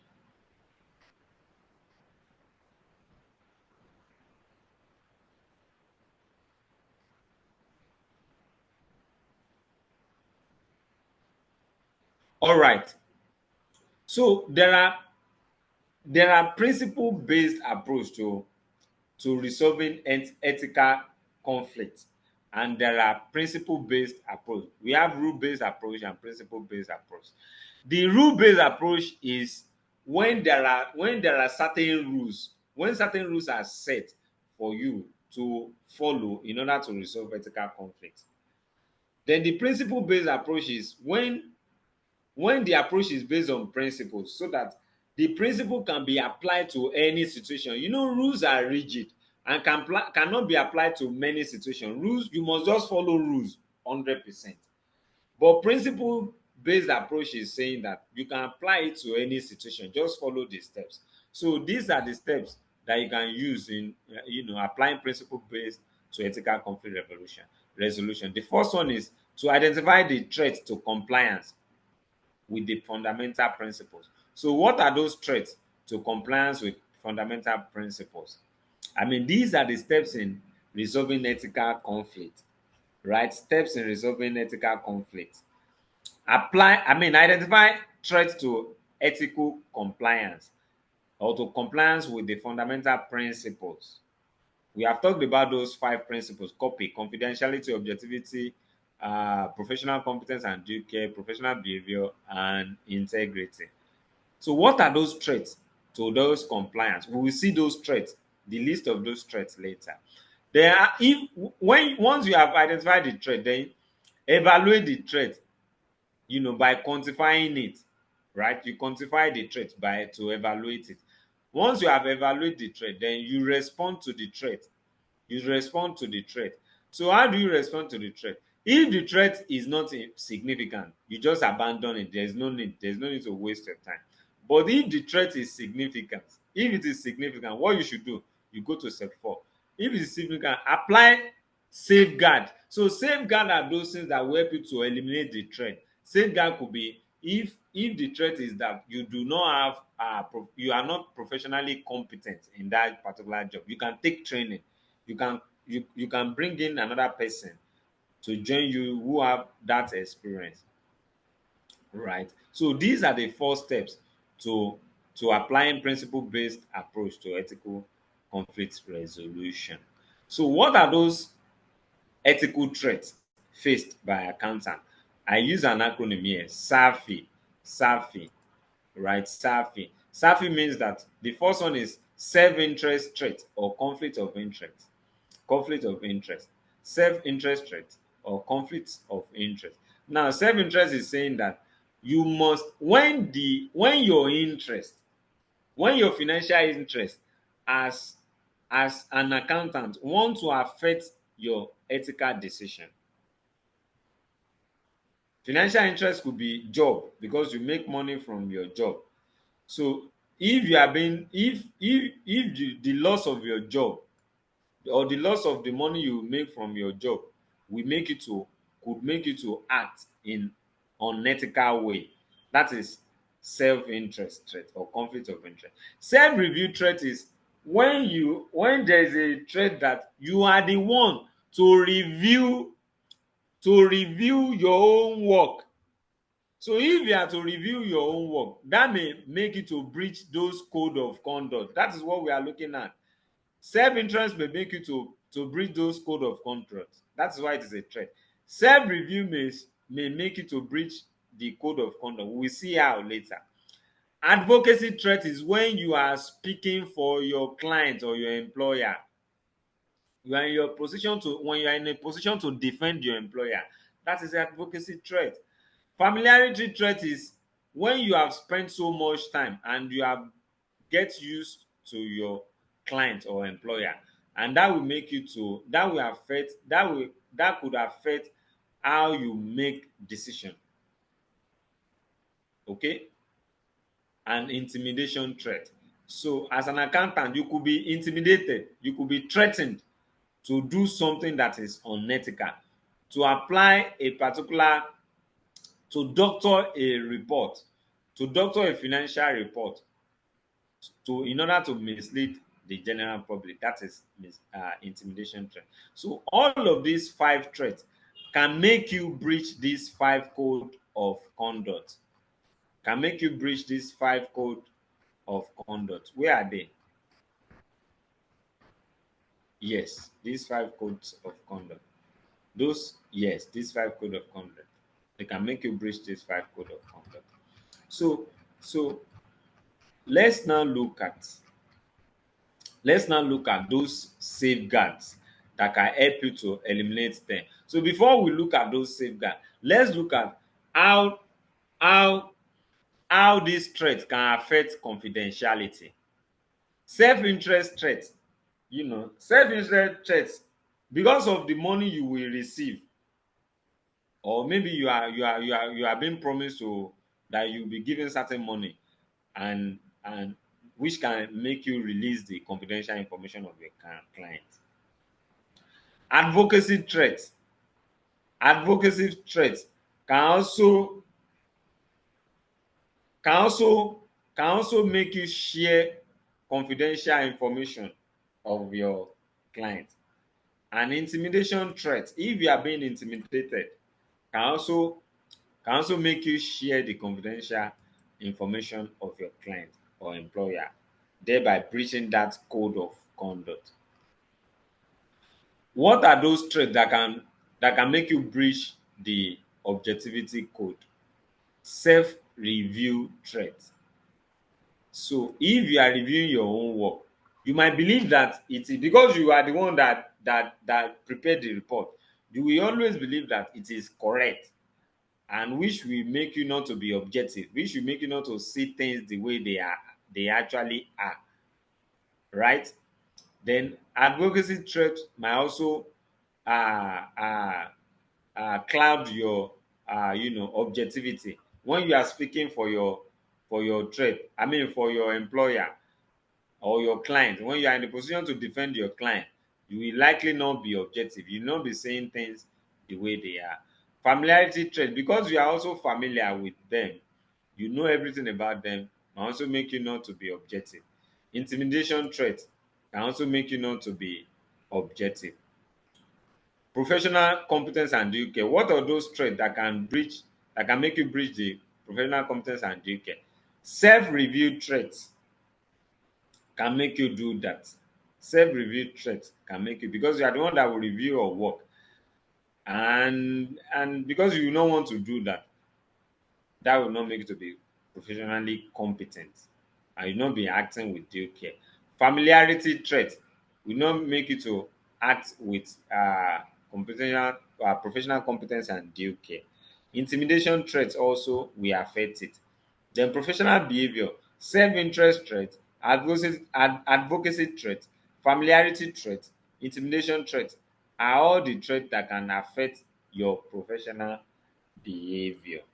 And for integrity, self-interest traits, advocacy traits, familiarity traits are those traits that can make you go against the integrity code of conduct. So what are safeguards? Safeguards are those measures put in place to ensure that professional accountants uphold high ethical standards in their practices. Those measures, mechanisms put in place. What are those mechanisms? There are two major safeguards. Safeguard created externally by legislation, regulation of the accountancy profession, and safeguard established within the work environment. What are those safeguards created by legislation, regulation, or the accountancy profession? The work experience, the education, training, and work experience requirement. And that is why you have to pass this exam, training, as well as have experience before you are inducted. The continuing professional development requirement is also another safeguard. Then corporate governance regulation, professional standards, monitoring procedures, disciplinary procedures, external review are all safeguards, created by legislation, regulation, and the accountancy profession. Then the safeguard in work environment. You know, there are certain safeguard in work environment, like the code of ethics for the company or firm that you are working with, you know, uh, uh, a sound system of internal control, application of policies, Policies limiting the reliance of the firm on fee income from a single client. Procedure for identifying personal interest and family relationship between employees and partners of the firm. These are all the these are all the safeguards that are related to the work environment. It means that the firm also, apart from the safeguard created by the accountancy body, accountancy profession, the each of the firms, accounting firms, also put in place certain policies in order to reduce this threat. Okay, in order to reduce this threat, right? So let's look at those models for resolving ethical conflicts. There are two major models. There is a model that is based on threat and safeguard, and the other model is the mirror test. So let's look at the model based on threat and safeguard. The model is based on you identifying the threat and use safeguard to eliminate the threat. So stage one of that model, recognize and define the ethical issues. What is the ethical issue? Recognize it, define it properly so that you can know what it is. You can also bring out facts related to that issue. Step two, identify the threat to compliance with ethical principle. What are those threats to compliance with ethical principle? Is it the self-interest threats, self-review threats, you know, advocacy threats, or the familiarity threats, or the what are those threats? You identify them, then assess the significance of the threat. You know, what will be the impact of the threat if not eliminated? Then introduce safeguards. So safeguard could be that you have to take training, you have to take professional exam, you have to take continuing professional development trainings and all that, right? So if it is significant, then you take the safeguard, you apply the safeguard, then you make the necessary decision. Now note that members of ICANN are able to obtain confidential advice about the appropriate course of action.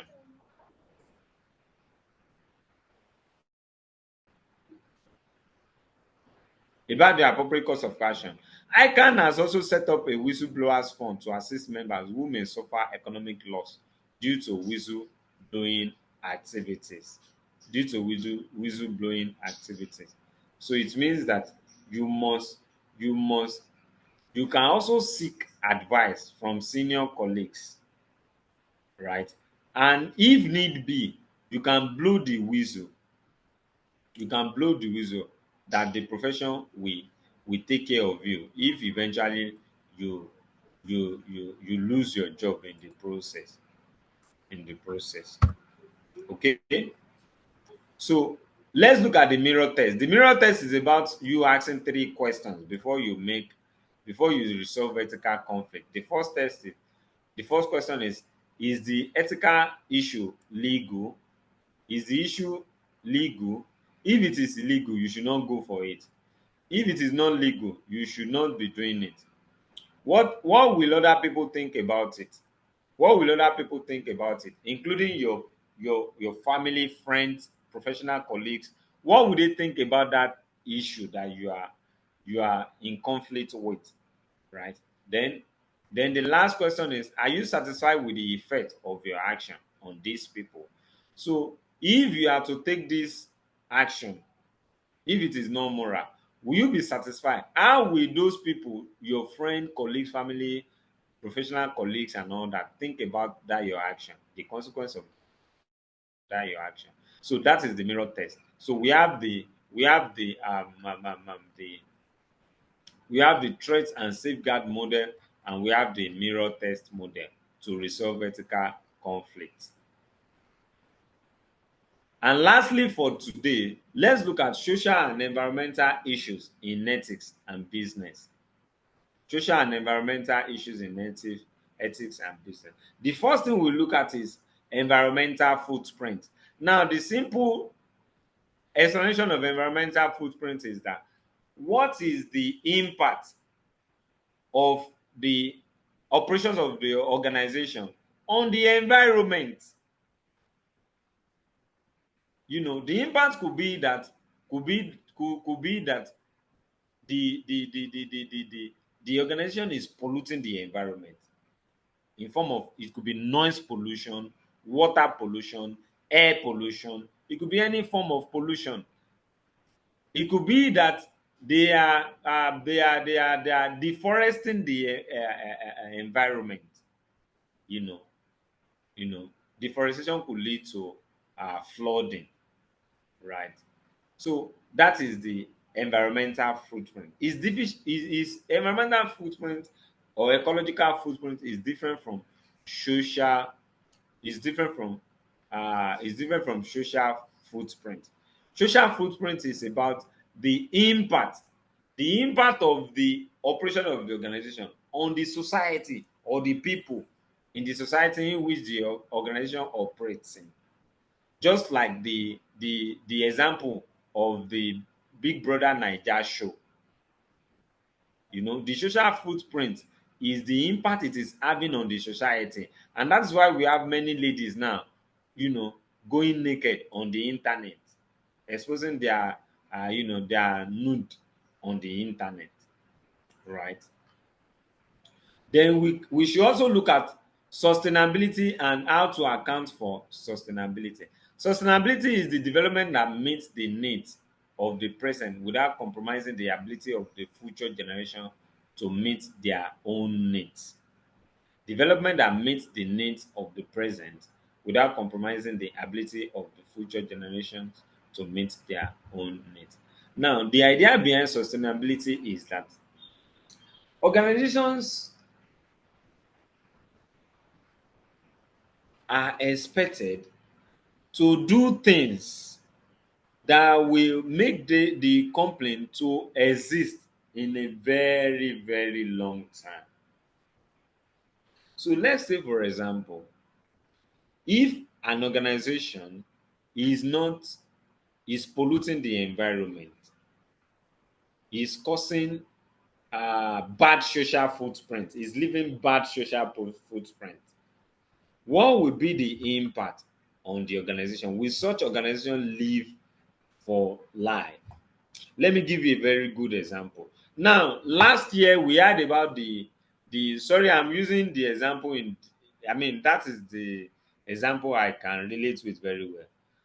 We heard about the death of one Nigerian artist, Mohbad, and one of his former boss or colleague was linked to his death. Naira Marley was linked to his death. Naira Marley has a brand name, has a brand, a music brand, right? Maybe Malian Record or so that they call it. Meanwhile, Naira Marley himself and the brand, they were the one that started promoting the public smoking. If you could remember, when it started in, I think, 2011 or thereabout, or 2017 or thereabout, he was the one that started promoting, you know, public smoking and all that. Malian something. They were using that Malian. And you can see that recently you see almost all the young boys in your community, you see them sagging their trousers and smoking. They will even be smoking on the street. Right? That is the social footprint that the Malian record was leaving. Now, when the issue of Mobad came up, and it was linked to the death of, and the brand was, and Naira Marley was linked to the death. The resultant effect was that most TV stations, radio stations banned his songs. And in return, most people, stopped listening to his songs. And we can see the effect today. Nobody wants to associate with him anymore. And the business is already dying. The last time I heard that he released a song, and the social media were saying that they were commenting on the social media that nobody will stream that song for him, talk less of making money from it. Now, it means that the business will not be making profit going forward, because nobody will call him for shows, nobody will call him for concerts, nobody will want to engage with the brand Nobody want to promote the brand. Nobody want to do business with the brand. The business will not make money, and the business will die a natural death in the nearest future. That means that business is not sustainable. That is what sustainability is saying. Sustainability is saying that businesses must engage in actions, operations that will enable people to continue to associate with that business, that will which will lead to the business operating into the far future. So how can companies report sustainable development? How can they report it? They can use they can measure it using environmental footprint. They can measure sustainable development using triple bottom line reporting. They can they can measure it using balance scorecard and sustainability balance scorecard, and they can use the sustainability assessment model and the full cost accounting model. You know, okay, so the triple bottom line reporting system is saying that the the company should not only report on the economic indicators of the business. It should also consider the environmental indicators as well as the social indicators. That is the triple bottom line. The three different indicators. So the economic indicator includes sales, profit, dividend per share, global market share, and all that. Then the environmental indicators should include uh, how they reduce intensity of materials in products and services, how they reduce energy intensity, how they minimize the release of toxic material, and how they improve the ability to recycle materials and all that. Then the social indicators include employee satisfaction and well-being, diversity and inclusion, community engagement, customer satisfaction, ethical leadership, and governance.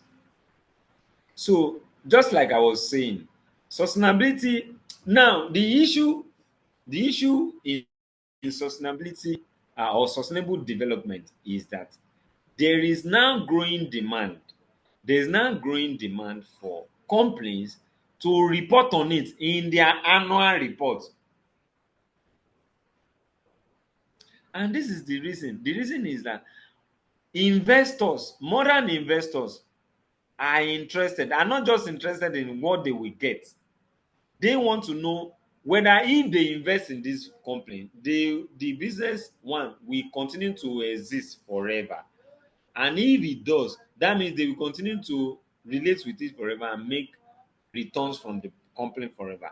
So many users of financial reports now want to see the the the the report on sustainability development or sustainable development from the annual report. And that is why, and these are the so for the company to report on sustainable development, they can use this triple bottom line to do that. They can also use the balance scorecard and sustainable balance scorecard uh, method.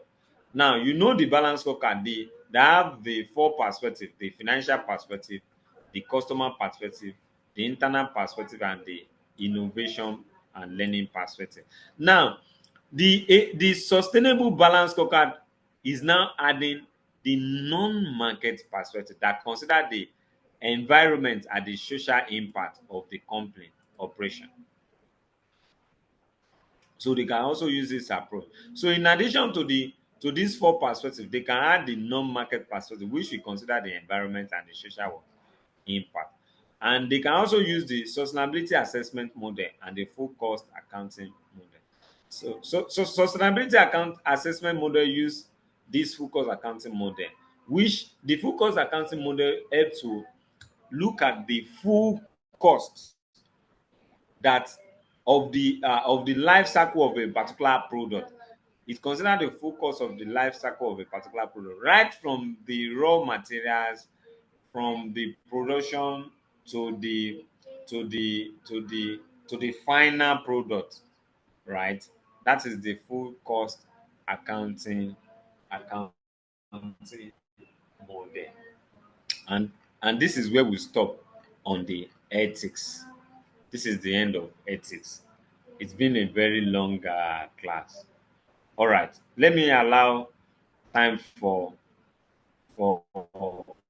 comments and questions.